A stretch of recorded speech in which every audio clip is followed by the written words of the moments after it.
जैसे जैसे बंगाल में विधानसभा के चुनाव नजदीक आ रहे हैं, तृणमूल कांग्रेस की मुश्किलें बढ़ती नजर आ रही हैं।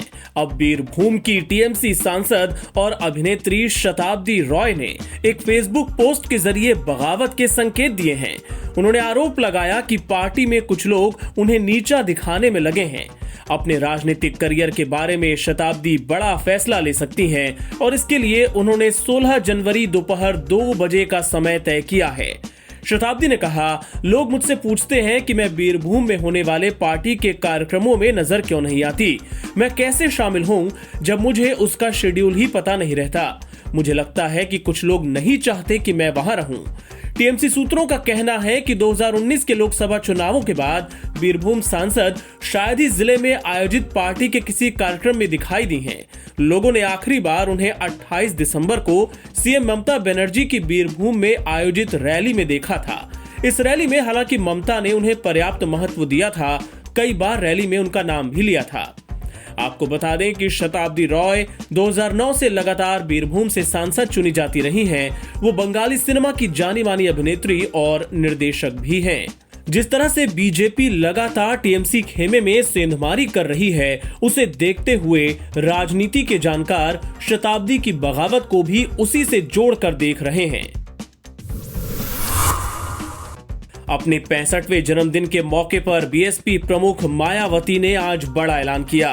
उन्होंने घोषणा की कि अगले विधानसभा चुनावों में बीएसपी किसी के साथ गठबंधन नहीं करेगी। मायावती का कहना है कि हमें गठबंधन से नुकसान होता है। उन्होंने ये भी कहा कि यूपी में आगामी चुनाव में बीएसपी की जीत तय है। आपको बता दें कि 2019 के लोकसभा चुनाव में बीएसपी और एसपी ने गठबंधन कर चुनाव लड़ा था, लेकिन दोनों ही दलों को उससे कोई खास फायदा नहीं हुआ।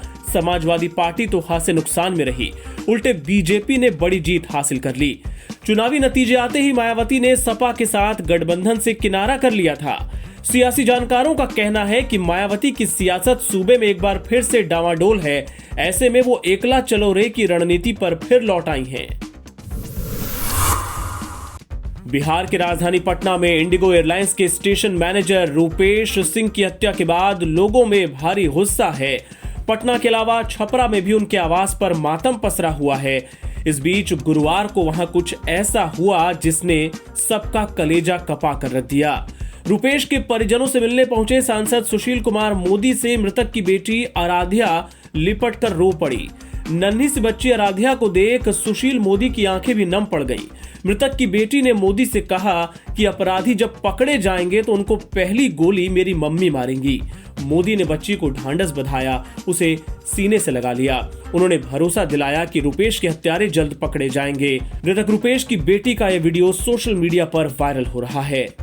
हम देखिए सर, एक ही बात बोलने लगे पूरे जाएगा तो काला गोली जैसा नहीं, मेरी मम्मा मारेगी प्लीज। बाप जी, मेरे पापा को इंसाफ बता दीजिए। राजधानी दिल्ली समेत पूरे उत्तर भारत में कड़ाके की ठंड जारी है। बीते कुछ दिनों से सुबह की शुरुआत घने कोहरे के साथ ही हो रही है। मौसम विभाग के मुताबिक अगले 2 दिनों तक इससे राहत मिलने के कोई आसार नहीं है। मौसम विभाग की माने तो भारत के मैदानी इलाकों में अगले 2 दिनों तक मध्यम से घना कोहरा छाए रहने की संभावना है।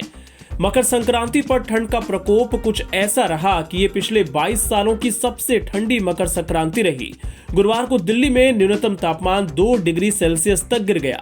हल्की धूप तो निकली, लेकिन ज्यादा देर टिकी नहीं। इस स्मॉग की मोटी परत पूरी राजधानी में छाई रही। मौसम विभाग के मुताबिक आज सुबह 5:30 बजे राजस्थान, पंजाब, हरियाणा, चंडीगढ़, दिल्ली, उत्तर प्रदेश, बिहार, उप हिमालय, पश्चिम बंगाल, असम और त्रिपुरा में घना कोहरा देखा गया। परमाणु हथियारों से लैस उत्तर कोरिया के सनकी तानाशाह किम जोंग उन ने सत्तारूढ़ वर्कर्स पार्टी की बैठक खत्म होने पर दुनिया को अपने महाविनाशक हथियारों की नुमाइश करके दहशत में डाल दिया। इस परेड में तानाशाह किम ने पनडुब्बी से दागे जाने वाली किलर मिसाइल को पहली बार पेश किया। माना जा रहा है कि सनकी तानाशाह ने अमेरिका के नवनिर्वाचित राष्ट्रपति जो बाइडेन के सत्ता संभालने से ठीक पहले शक्ति प्रदर्शन करके अपने सबसे बड़े दुश्मन अमेरिका को कड़ा संदेश दिया है। परेड में उत्तर कोरिया की सेना ने एक से बढ़कर एक घातक हथियारों की नुमाइश की। उत्तर कोरिया की जनता भले कंगाली और गरीबी से जूझ रही है, लेकिन तानाशाह ने इस मौके पर आतिशबाजी पर जमकर पैसा बहाया। उत्तर कोरियाई एजेंसी ने दावा किया कि इस सैन्य परेड के दौरान दुनिया की सबसे खतरनाक मिसाइल का प्रदर्शन किया गया। इस मिसाइल को सबमरीन के जरिए दागा जा सकता है। परेड के अंत में सॉलिड फ्यूल से चलने वाली कम दूरी की नई मिसाइल का प्रदर्शन भी किया गया।